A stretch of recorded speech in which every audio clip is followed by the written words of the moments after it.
शिक्षक मित्रों एवं सभी छात्र छात्राओं, मैं डॉक्टर पी.के. वर्मा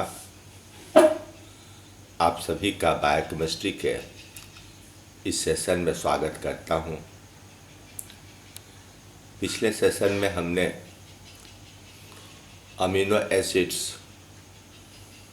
के कैरेक्टर्स, उसके क्लासिफिकेशन और विभिन्न गुणों का वर्णन किया था।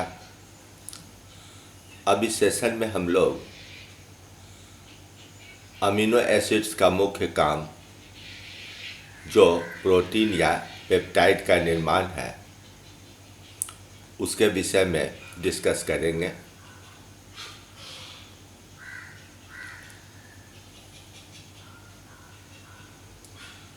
आप सभी जानते हैं कि अमीनो एसिड्स प्रोटीन निर्माण में यूनिट का काम करते हैं।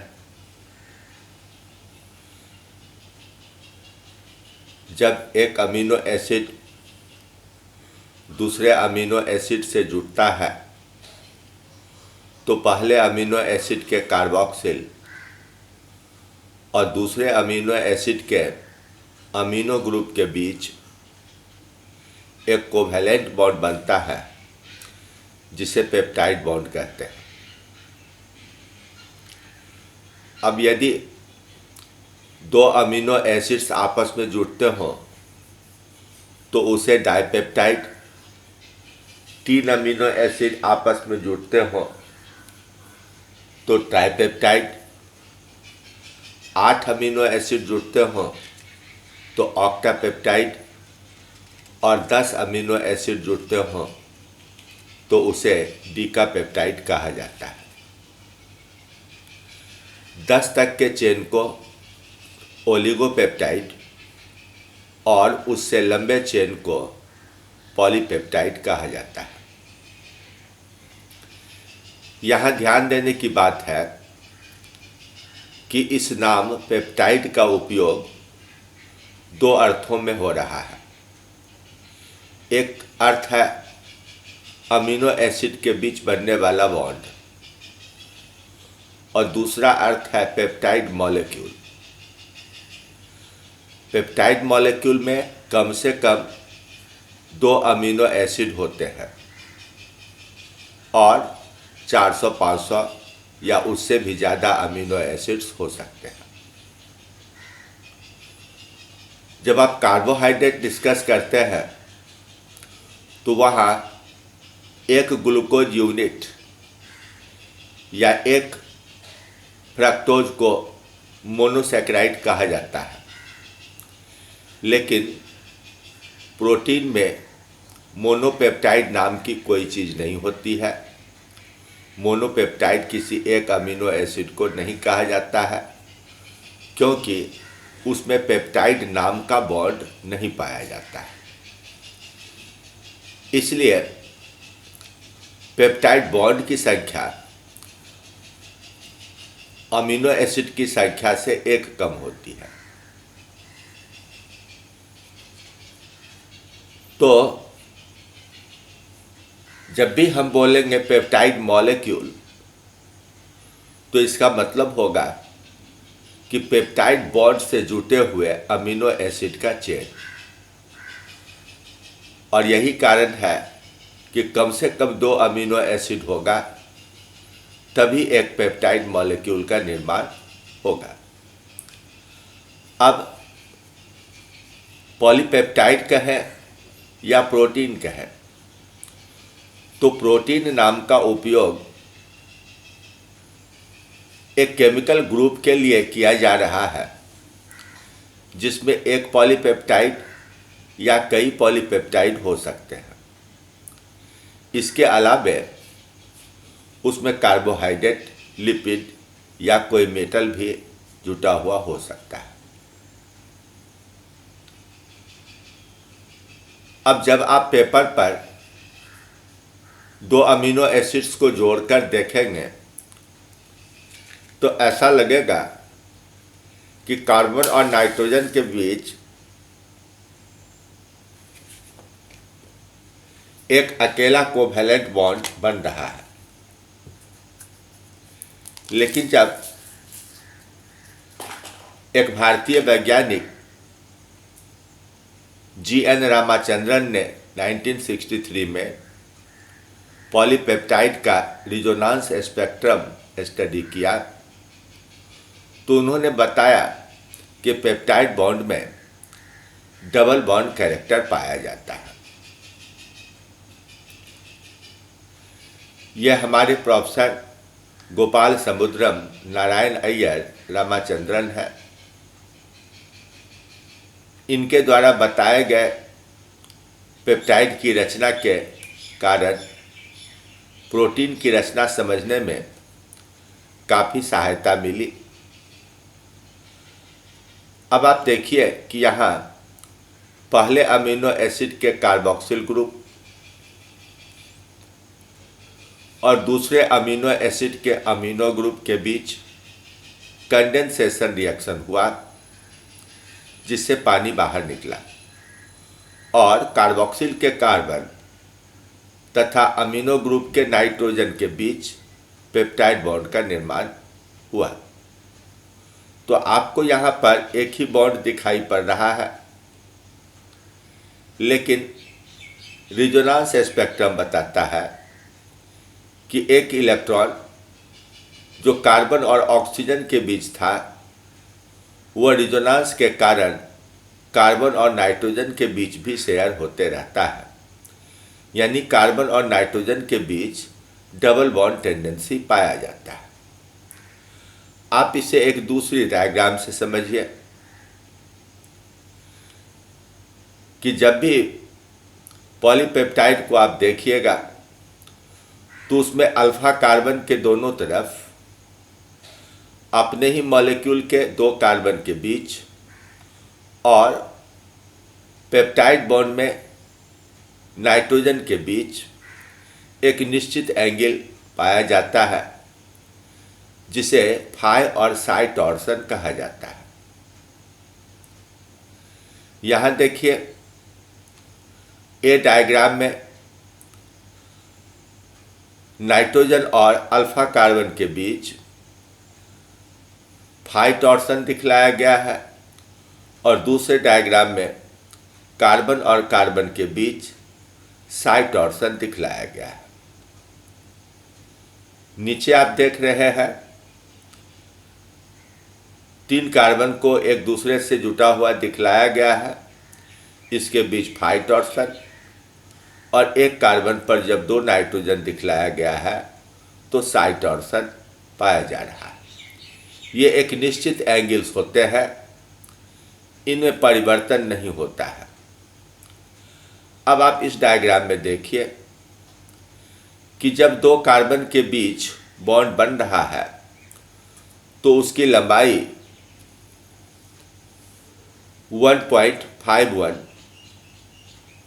एंगस्ट्रॉम है, लेकिन कार्बन और नाइट्रोजन के बीच जहां बॉन्ड बन रहा है, जहां पेप्टाइड बॉन्ड बन रहा है, वहां पर 1.32 एंगस्ट्रॉम डिस्टेंस पाया जा रहा है। तो सिंगल बॉन्ड लंबा होता है, डबल बॉन्ड छोटा होता है। यहाँ कार्बन नाइट्रोजन के बीच डबल बॉन्ड होने के कारण यह लंबाई घटकर 1.32 एंगस्ट्रॉम हो गया है। ठीक उसके बगल में नाइट्रोजन पर 122 डिग्री के एंगल पर आप देख रहे हैं नाइट्रोजन और कार्बन के बीच बॉन्ड बन रहा है, उसकी लंबाई 1.46 है, यानी यह भी एक लंबा बॉन्ड है, अर्थात यह सिंगल बॉन्ड है। अब प्रोटीन की रचना कैसे होती है? तो सारे तरह के प्रोटीन या पॉलीपेप्टाइड राइबोसोम की सतह पर बनते हैं,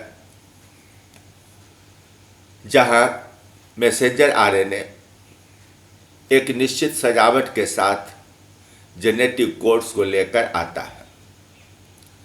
प्रत्येक मैसेंजर आरएनए में जेनेटिक कोड्स की एक निश्चित सजावट और हर एक कोड का एक निश्चित मतलब होता है, मीनिंग होता है। अब ट्रांसफर आरएनए उन कोड्स को पढ़कर एक एक अमीनो एसिड को जोड़कर प्रोटीन का या कहिए कि पॉलीपेप्टाइड का एक लंबा सा चेन बनाता है। अब चेन में होने वाली कॉम्प्लेक्सिटी के आधार पर, बनावट की जटिलताओं के आधार पर उसे प्राइमरी, सेकेंडरी, टर्शियरी, क्वाटरनरी और कभी कभी क्विंटिनरी स्ट्रक्चर में बांटा जाता है। इस डायग्राम में देखिए, पहली रचना अमीनो एसिड का चेन है जो प्राइमरी स्ट्रक्चर है।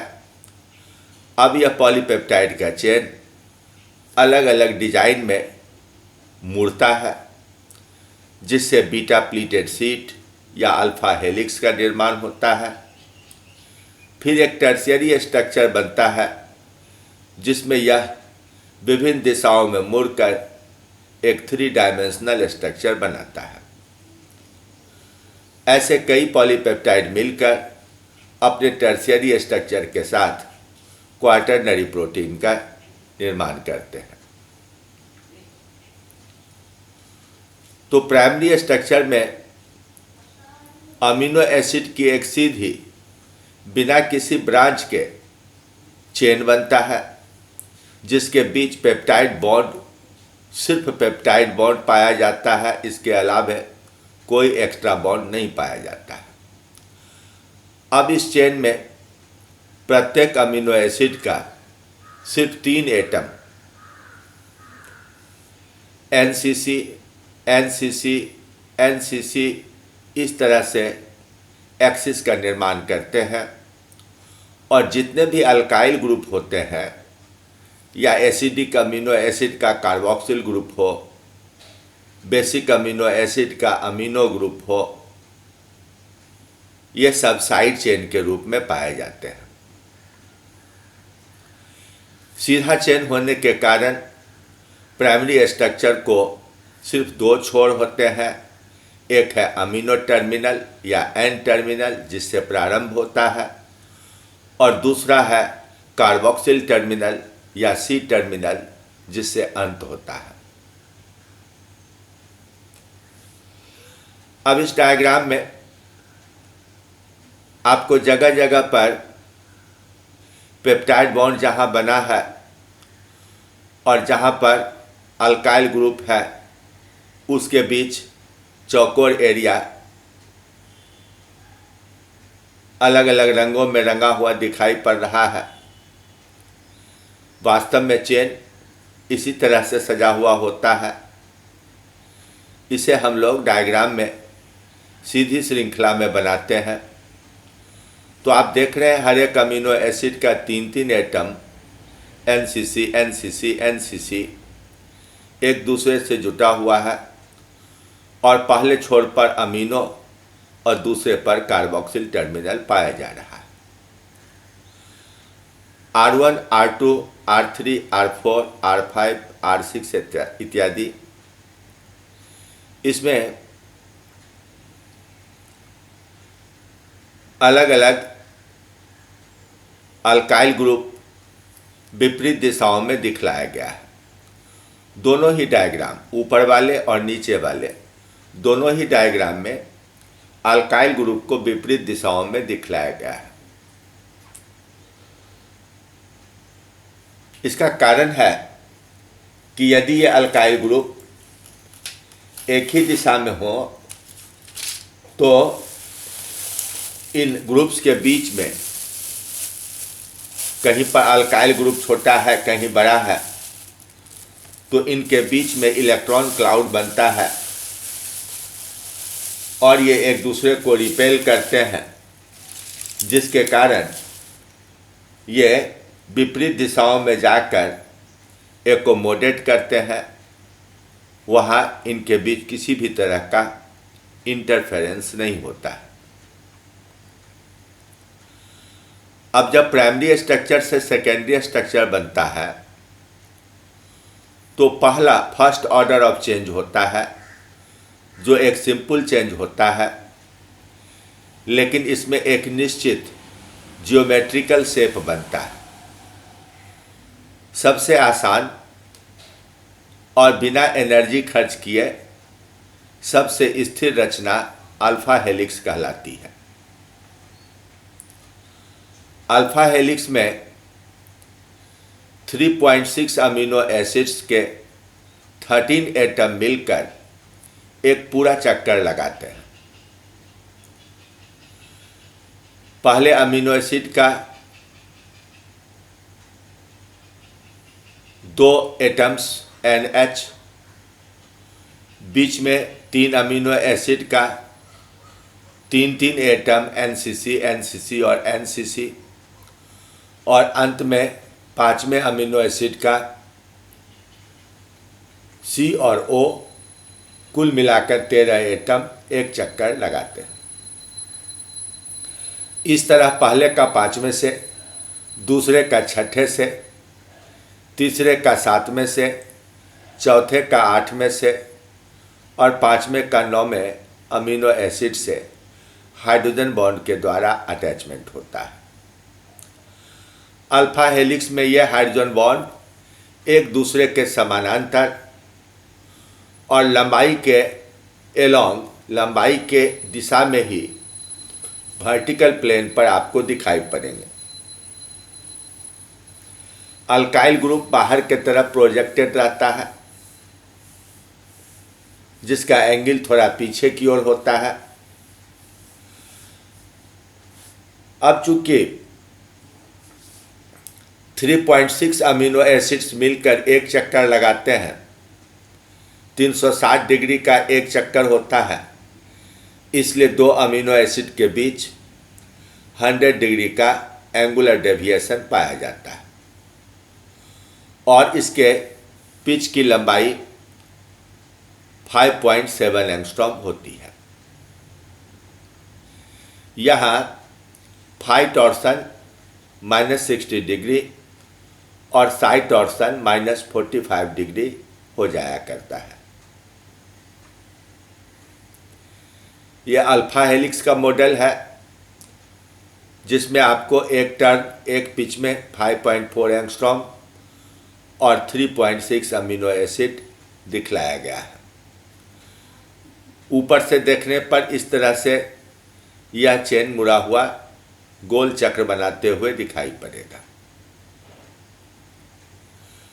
अब कभी कभी थोड़ा टाइट और थोड़ा लूज बॉन्ड बनते हुए भी दिखाई पड़ता है।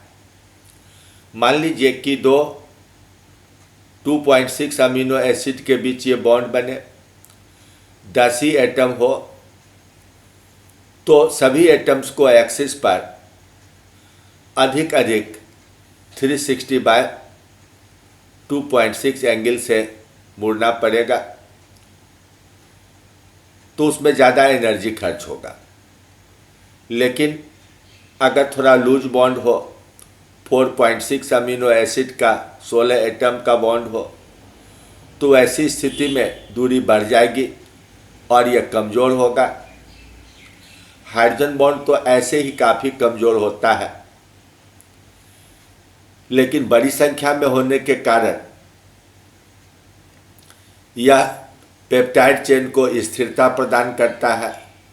तो न तो इसे बहुत ज़्यादा टाइट होना चाहिए और न तो इसे बहुत ज़्यादा लूज होना चाहिए। अब इस टेबल में आप देख रहे हैं कि 3 अमीनो एसिड, 2.2 अमीनो एसिड और 4.4 अमीनो एसिड्स के बीच भी हेलिक्स बन सकता है। लेकिन ऐसी स्थिति में रेडियस पर भी, पिच लेंथ पर भी काफ़ी असर पड़ता है।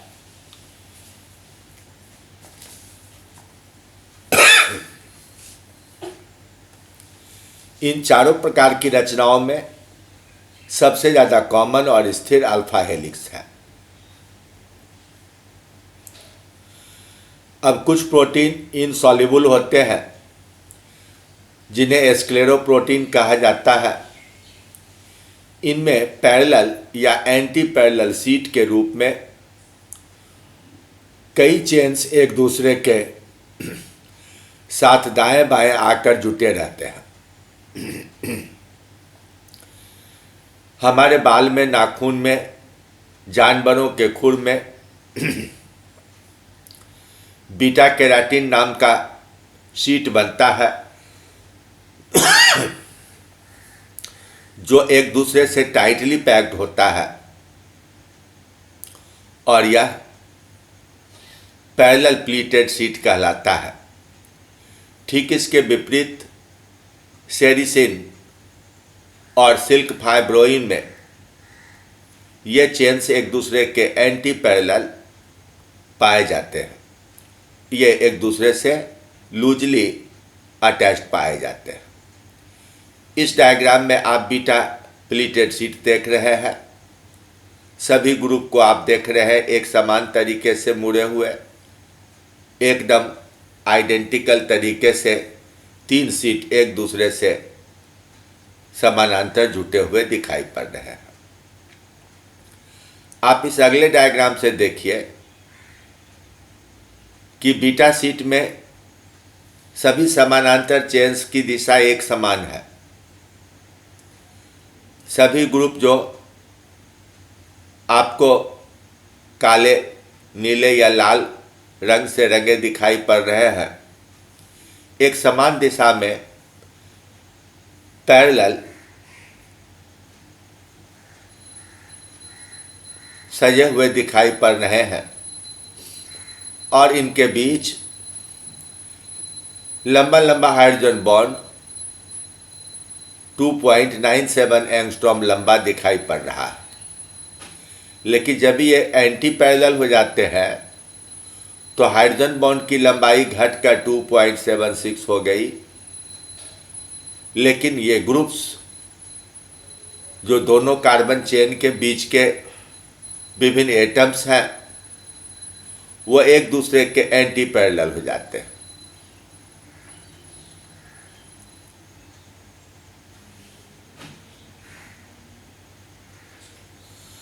अब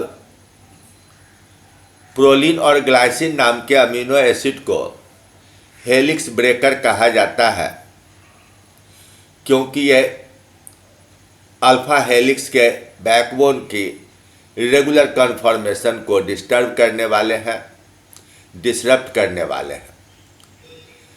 जबकि 5 अलग अलग amino acid methionine, alanine, leucine, glutamic acid और लाइसिन ये इस अल्फा हेलिक्स के कन्फर्मेशन को बनाने में मददगार होते हैं। एक एक लेटर के कोड का यूज करते हुए M फॉर मालिक मिथाइनिन के लिए, A for alanine, L for leucine, glutamic acid के लिए E और लाइसिन के लिए K, इस सिंगल लेटर कोड के कारण इन 5 अमीनो एसिड को मालिक कहा जाता है। इनके कारण अल्फा हेलिक्स आसानी से बनता है और स्टेबल भी रहता है। लेकिन यदि ट्रिप्टोफान, टायरोसिन, फेनाइलएलानिन, आइसोल्यूसिन, वैलिन और थ्रियोनिन जैसे अमीनो एसिड हों तो यह बीटा प्लीटेड शीट बनाने में सहायक होते हैं। फिर भी आप ये नहीं कह सकते हैं कि अल्फा या बीटा कन्फिग्रेशन पैरेलल या एंटी पैरेलल कन्फिग्रेशन सिर्फ अमीनो एसिड्स के ऊपर निर्भर करता है। जब यह पॉलीपेप्टाइड टर्शियरी स्ट्रक्चर में रूपांतरित होता है तो पेप्टाइड बॉन्ड के अलावे इनके बीच आयोनिक इंटरैक्शन और हाइड्रोफोबिक बॉन्ड्स, ये 2 प्रकार के अतिरिक्त बॉन्ड विकसित होते हैं। आयनिक इंटरैक्शन पोलर ग्रुप के बीच होता है, जबकि hydrophobic bond non polar alkyl group के बीच बनता है। इनका यह मोलेकुलर फोल्डिंग जहाँ पर मुड़ना है उस जगह पर पाए जाने वाले अमीनो एसिड के आकार, उसके अल्काइल ग्रुप के आकार और साइज पर निर्भर करता है। जैसे उदाहरण के लिए ग्लाइसिन में अल्काइल ग्रुप की जगह सिर्फ हाइड्रोजन है, तो यहाँ शार्प बेंडिंग हो सकता है, लेकिन ट्रिप्टोफान रहने पर या कोई ब्रांच्ड अल्काइल ग्रुप रहने पर यह शार्प बेंडिंग नहीं हो सकता है। उसके लिए एक गोल बेंडिंग, बड़ा स्पेस लेते हुए बेंडिंग की ज़रूरत होती है। तो टर्शियरी स्ट्रक्चर में जियोमेट्री की दृष्टि से इर्रेगुलर शेप पाया जाता है, लेकिन चूंकि हर एक पॉलीपेप्टाइड में अमीनो एसिड की एक निश्चित सजावट है, जब भी यह पॉलीपेप्टाइड बनेगा तो एक ही समान का बार बार एक ही रूप से वह मुड़ेगा। तो भले ही वह देखने में इर्रेगुलर लगे, लेकिन हर एक पॉलीपेप्टाइड का एक निश्चित टर्शियरी स्ट्रक्चर बनता है। इस टर्शियरी स्ट्रक्चर में भी कोई कोई ऐसा रीजन होता है जहां पर एक विशेष तरह का केमिकल इंटरेक्शन करने का गुण आ जाता है, मॉलिक्यूल्स को पहचानने, समझने और उससे बॉन्ड बनाने का गुण आ जाता है, जिसके कारण उस विशेष तरह की रचना को एक डोमेन कहा जाता है। एक प्रोटीन, एक पॉलीपेप्टाइड के ऊपर एक क्षेत्र में एक जैसा डोमेन, तो हो सकता है किसी दूसरी जगह पर दूसरे तरह का डोमेन बन जाए। इसी डोमेन के कारण, इसी टर्शियरी स्ट्रक्चर के कारण विभिन्न पॉलीपेप्टाइड कभी एंजाइम की तरह, एंटीबॉडीज की तरह या रिसेप्टर की तरह काम करते हैं।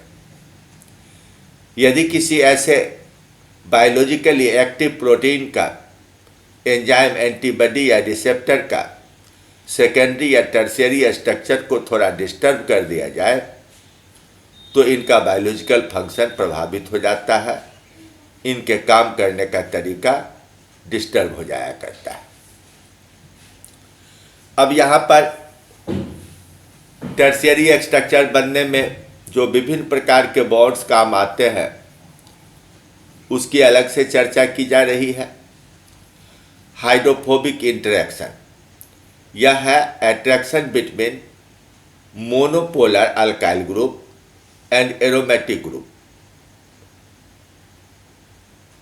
ये नॉन पोलर सेंटर अपने अगल बगल से पानी को रिपेल करते हैं, एक तरह का वैक्यूम बनाते हैं। अगर ऐसे दो नॉन पोलर ग्रुप एक दूसरे के आसपास आ जाए, तो दोनों के अल्काइल चेन के बीच एक बहुत ही कमजोर बॉन्ड बनता है, जिसे हाइड्रोफोबिक बॉन्ड कहते हैं। लेकिन हाइड्रोजन बॉन्ड की अपेक्षा ये काफ़ी मजबूत बॉन्ड है। दूसरा है हाइड्रोफिलिक इंटरेक्शन। यह है इंटरेक्शन बिटवीन पोलर और आयोनाइज्ड अल्काइल ग्रुप और उसके साथ पानी का इंटरेक्शन।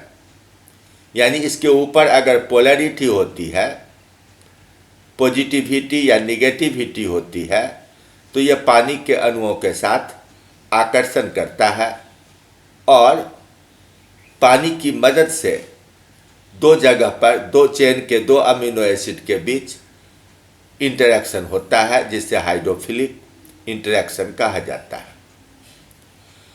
अब अगर एक पोलर ग्रुप कार्बोक्सिल का है और दूसरा पोलर ग्रुप अमीनो का है, तो एक पॉजिटिव और एक नेगेटिव के बीच सॉल्ट ब्रिज नाम का आयोनिक इंटरेक्शन डेवलप करता है। सबसे कमजोर हाइड्रोजन बॉन्ड है, जिसकी चर्चा हो चुकी है। अब एक दूसरा बॉन्ड, अलग तरह का बॉन्ड है, जिसे कहते हैं डाइसल्फाइड ब्रिज। जब प्रोटीन के चेन के ऊपर, पॉलीपेप्टाइड के ऊपर दो अलग अलग जगहों पर सिस्टीन अमीनो एसिड्स पाए जाते हैं, तो उनके सल्फहाइड्राइल ग्रुप या सल्फोनिल ग्रुप के हाइड्रोजन हट जाते हैं, ऑक्सीडेशन हो जाता है और दोनों अमीनो एसिड के सल्फर आपस में जुटकर सिस्टाइन डाइमर का निर्माण करते हैं। इस तरह दो सल्फर एटम्स के बीच का इंटरेक्शन कोवैलेंट बॉन्ड के थ्रू होता है और यह बॉन्ड दो ऑक्सीजन के बॉन्ड के अपेक्षा काफी स्ट्रांग हुआ करता है। यह एक लंबा सा फीता जैसा आपको पॉलीपेप्टाइड दिखलाया गया है, जिसके बीच metal ion coordination, hydrophobic interaction, disulphide bond और हाइड्रोजन बॉन्ड के अलावा इलेक्ट्रोस्टैटिक अट्रैक्शन का पोजीशंस, बॉन्ड बनने का तरीका ये डायग्राम की मदद से दिखलाया गया है।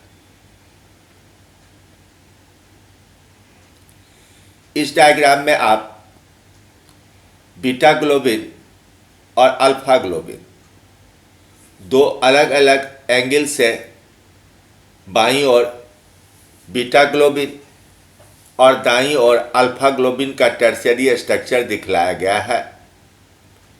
इनके बीच एक हीम पॉकेट बनता है। जब हीमोग्लोबिन नाम के क्वाटर्नरी स्ट्रक्चर का निर्माण होता है तो दो अल्फा ग्लोबिन और दो बीटा ग्लोबिन आपस में जुटकर हीमोग्लोबिन टेट्रामर का निर्माण करते हैं। अक्सर इस तरह का अटैचमेंट इनकी सतह पर पाए जाने वाले अल्काइल ग्रुप के कारण, हाइड्रोफोबिक बॉन्ड के कारण विकसित होता है। यहाँ देखिए, अल्फा चेन और बीटा चेन में अमीनो एसिड की सजावट लगभग एक प्रकार है।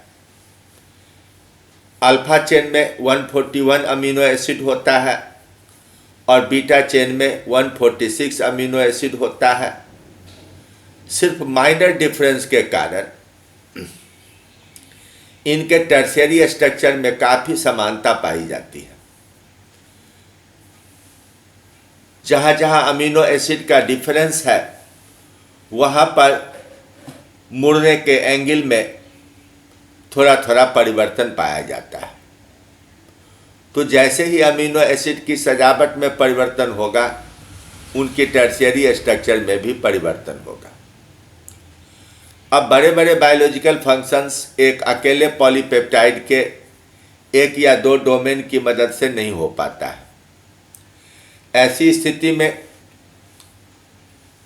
अलग अलग स्टेप ऑफ रिएक्शन के लिए अलग अलग पॉलीपेप्टाइड की ज़रूरत होती है और ऐसे एक समान काम में मददगार सभी पॉलीपेप्टाइड एक गुच्छे के रूप में आपस में जुड़ जाते हैं और इससे क्वाटर्नरी स्ट्रक्चर का निर्माण होता है। एक क्वाटर्नरी स्ट्रक्चर में पाए जाने वाले पॉलीपेप्टाइड एक समान या असमान, एक ही तरह के दो पॉलीपेप्टाइड या कई प्रकार के पॉलीपेप्टाइड शामिल हो सकते हैं। अब इस प्रोटीन में जितने पॉलीपेप्टाइड्स हैं उन सभी को प्रोटीन सब यूनिट कहा जाता है। उदाहरण के रूप में अल्कोहल डिहाइड्रोजिनेज और मैलेट डिहाइड्रोजिनेज नामक एंजाइम में दो प्रोटीन सब यूनिट्स हैं, जबकि lactate dehydrogenase, acid phosphatase, esterase और हीमोग्लोबिन में 4 पॉलीपेप्टाइड्स हैं, यानी कि 4 प्रोटीन सब यूनिट्स हैं।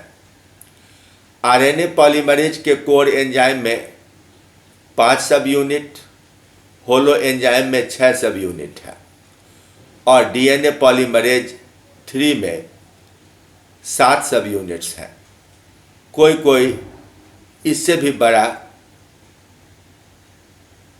यानी कि 8, 9, 10, 11, 12 इत्यादि पॉलीपेप्टाइड के बना हुआ जटिल प्रोटीन भी हो सकता है। इनसे ज़्यादा जटिल रचनाओं को, जैसे कि माइक्रोट्यूब्यूल के निर्माण में, माइक्रोफिलामेंट्स के निर्माण में, मसल फाइबर्स के निर्माण में, जब ज़्यादा जटिल रचनाएं मिलती है तो उन सभी को एक साथ मिलाकर क्विंटिनरी स्ट्रक्चर कहा जाता है। यह नाम क्विंटिनरी स्ट्रक्चर का उपयोग बेल डेविडसन और स्कारबोरॉफ ने अपने बायोकेमिस्ट्री और मेडिकल फिजियोलॉजी की किताबों में किया है।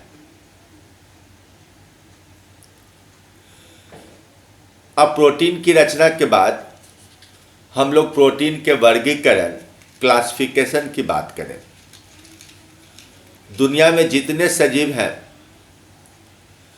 सभी में हजारों प्रकार के प्रोटीन पाए जाते हैं और इनमें से कुछ प्रोटीन सजीवों के कॉमन फंक्शन के लिए, कुछ प्रोटीन प्रोकैरियोट यूकैरियोट के अंतर के लिए, कुछ प्रोटीन प्लांट और एनिमल में डिफरेंस के लिए और कुछ प्रोटीन अलग अलग group, classes, families, phyla, divisions इत्यादि के लिए अलग अलग होते हैं। यहाँ तक कि हर स्पेसीज के लिए कई सारे जीन ऐसे होते हैं जो उस स्पेसीज का कैरेक्टर बनाते हैं। तो हम अगर सही अर्थों में समझें तो प्रोटीन की संख्या अनंत है, इसलिए इनका वर्गीकरण, क्लासिफिकेशन एक तरह से असंभव है।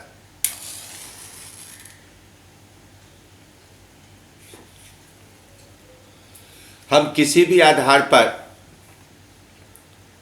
इस अनंत प्रकार के प्रोटीन को क्लासिफाई नहीं कर सकते हैं।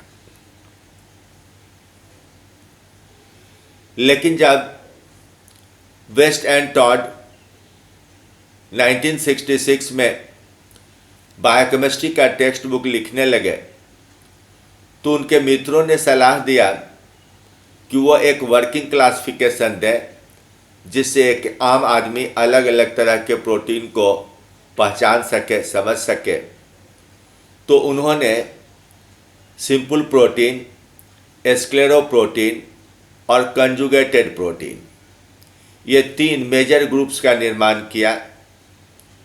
जो सिंपल प्रोटीन होता है वह शुद्ध रूप से अमीनो एसिड से निर्मित चेन से बना होता है। उसमें अमीनो एसिड्स के अलावे और कोई कंस्टिट्यूएंट नहीं पाया जाता।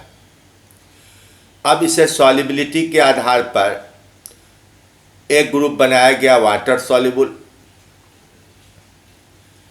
ये नॉर्मल टेम्परेचर पर सामान्य पानी में या डिस्टिल वाटर में घुलने वाला है। इसमें एक प्रोटीन है एल्बुमिन, जो एसिड या अल्कली मीडियम में प्रेसिपिटेट कर जाता है और गर्म किए जाने पर यह जम जाता है। अंडे में पाए जाने वाला ओवाल्ब्यूमिन, ब्लड सीरम का एल्बुमिन, गेहूं के आटे में ग्लियाडिन, पल्स में, दाल में लिगुमिन और मिल्क में लेक्टाल्बुमिन है।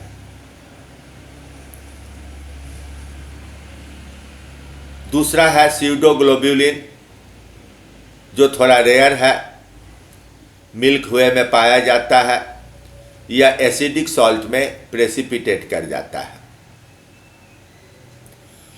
प्रोटामिन, यह एक बेसिक प्रोटीन है और यह सलाइन वाटर में सॉल्युबल है,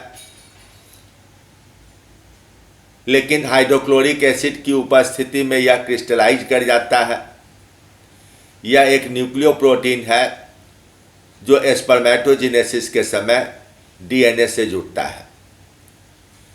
हिस्टोन एक दूसरा बेसिक प्रोटीन है और मोस्ट कॉमन है। यह प्लांट, एनिमल सभी के क्रोमोसोम के निर्माण के समय डीएनए से जुड़ता है। इलेक्ट्रोफोरेसिस नाम की विधि से इसे 5 टाइप का, 5 प्रकारों में 5 अलग अलग बैंड बनाते हुए देखा गया। H1, H2A, H2B, H3 और H4। यह अमोनियम हाइड्रोक्साइड में इनसॉल्युबल होता है। पानी में नहीं घुलने वाला लेकिन दूसरे तरह के सॉल्वेंट, एसिडिक या अल्कलाइन मीडियम में घुलने वाला कई तरह के प्रोटीन हैं, जैसे कि ग्लूटेलिन्स। ये न्यूट्रल सॉल्ट में इनसॉल्युबल होते हैं लेकिन डाइल्यूट एसिड और अल्कली में आसानी से घुल जाते हैं। ये सभी फूड ग्रेन्स में पाए जाते हैं। प्रोलामीन, ये सॉल्युबल होते हैं डाइल्यूट अल्कली में और 60-70% अल्कोहल में। ये सिर्फ प्लांट में पाए जाते हैं। व्हीट का ग्लियाडिन, मेज का जेइन और बार्ली का हॉर्डेइन प्रोलामीन प्रकार के प्रोटीन हैं। ग्लोबुलिन प्रोटीन न्यूट्रल सॉल्ट और हॉट वाटर में आसानी से घुल जाते हैं।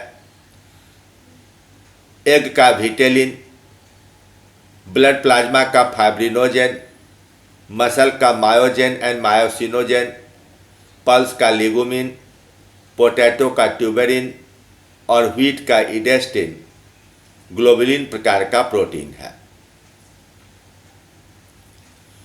अब दूसरा बड़ा समूह है स्क्लेरोप्रोटीन, जो अधिकांश सॉल्वेंट में नहीं घुलता है। हमने पहले इसे बीटा प्लीटेडसीट के रूप में पढ़ा है, पैरेलल और एंटी पैरेलल प्लीटेडसीट के रूप में पढ़ा है। केराटिन में पैरेलल प्लीटेडसीट है। कोलाजन फाइबर्स कनेक्टिव टिश्यू के फाइबर्स हैं। ये मछलियों के गिल्स के पिलर सेल्स में भी पाए जाते हैं। इन्हें अक्सर हम वाइट फाइबर्स कहते हैं। एलास्टिन हल्का येलो रहता है, इसलिए येलो इलास्टिक फाइबर कहलाता है। इससे लिगामेंट और ब्लड वेजल्स का निर्माण होता है। यह नेचर में सबसे अधिक रेजिस्टेंट होता है, इसलिए हजारों साल पुराने ममीज में भी जहाँ सब कुछ गल पच गया है उसमें ब्लड वेजल्स मिलते हैं, क्योंकि एलास्टिन नाम का यह कनेक्टिव टिश्यू नष्ट नहीं हो पाता है।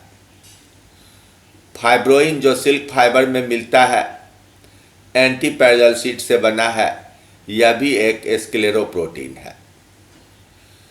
अब अगर किसी पॉलीपेप्टाइड के साथ कोई दूसरा नॉन प्रोटीन पार्ट जोड़ दिया जाए तो इस नॉन प्रोटीन कंपोनेंट को प्रोस्थेटिक ग्रुप कहा जाता है। आमतौर से यह कोवैलेंटली बॉन्ड होते हैं। इसमें कई प्रकार के नॉन प्रोटीन जुड़ सकते हैं, जिसके आधार पर इन्हें कई नामों से जाना जाता है।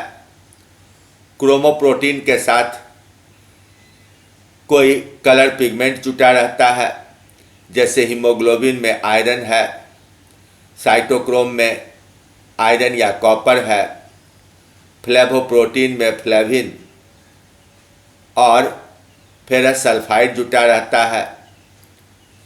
इसी तरह ग्लाइकोप्रोटीन में ओलिगोसैकेराइड्स पाए जाते हैं, सलाइवा का म्यूसिन, बाइल का हिपैरिन, मास्ट सेल से भी हिपैरिन निकलता है, और विभिन्न इम्यूनोग्लोबिन में कार्बोहाइड्रेट पाए जाते हैं। तो वे ग्लाइकोप्रोटीन नेचर के होते हैं। ग्लाइकोप्रोटीन की मात्रा ज़्यादा बढ़ जाने से म्यूकोप्रोटीन का निर्माण होता है। इनमें 4 से 6% कार्बोहाइड्रेट पाए जाते हैं। Alimentary canal, respiratory system, female genital system इत्यादि में फिशेज और एम्फीबिया के स्किन की सतह पर जो म्यूकस कोट मिलता है वो मुख्य रूप से म्यूकोप्रोटीन का बना हुआ है। इसी तरह डीएनए और आरएनए जुटने पर हिस्टोन और प्रोलामीन डीएनए आरएनए के साथ जुटकर न्यूक्लियोप्रोटीन कहलाते हैं। अगर इसमें लिपिड जुटा हुआ हो तो उसे लिपोप्रोटीन, अगर FAD या FMN फ्लेविन जुटा हुआ हो तो उसे फ्लेवोप्रोटीन, और अगर iron, zinc, copper, calcium, magnesium जैसा कोई मेटल जुटा हुआ हो तो उसे मेटालोप्रोटीन कहा जाता है।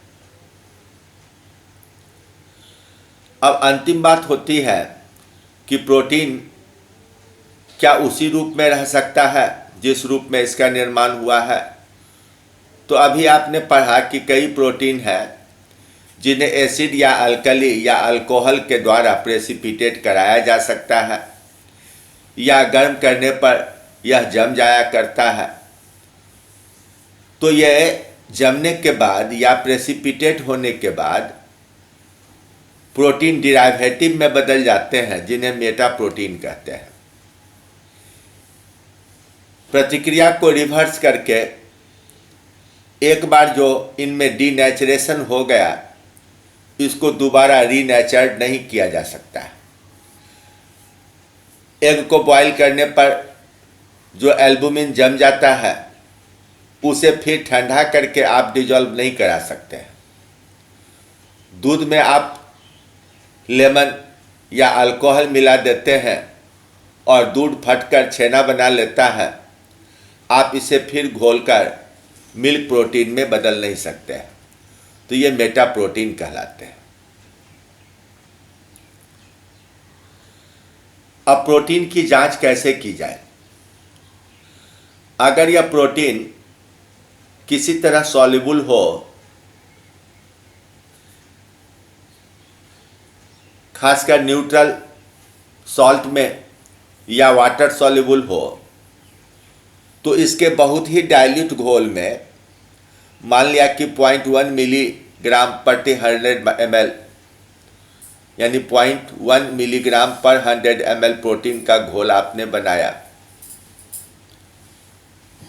तो इस घोल के 1 मिलीलीटर में अगर आप 1 मिलीलीटर 0.5% कॉपर सल्फेट मिला देते हैं, तो कॉपर सल्फेट के कारण इसका चमकीला नीला कलर उत्पन्न होता है।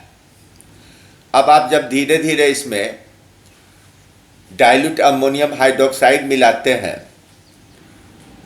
ड्रॉप वाइज मिलाते हैं, जिससे कि धीरे धीरे यह अल्कलाइन हो जाए, तो यह ब्राइट ब्लू कलर डार्क होता चला जाता है, ब्लैकिश होता चला जाता है, जिससे प्रोटीन की पहचान होती है। इस टेस्ट को बायूरेट टेस्ट कहा जाता है। एल्बुमिन जैसा प्रोटीन जो आसानी से उपलब्ध है, इसके सॉल्यूशन में अगर आप a few drop concentrated nitric acid का मिलाते हैं, तो सफ़ेद या पीला प्रेसिपिटेट होने लगता है। इसे अगर आप गर्म कर देते हैं तो यह डीप रेड हो जाता है।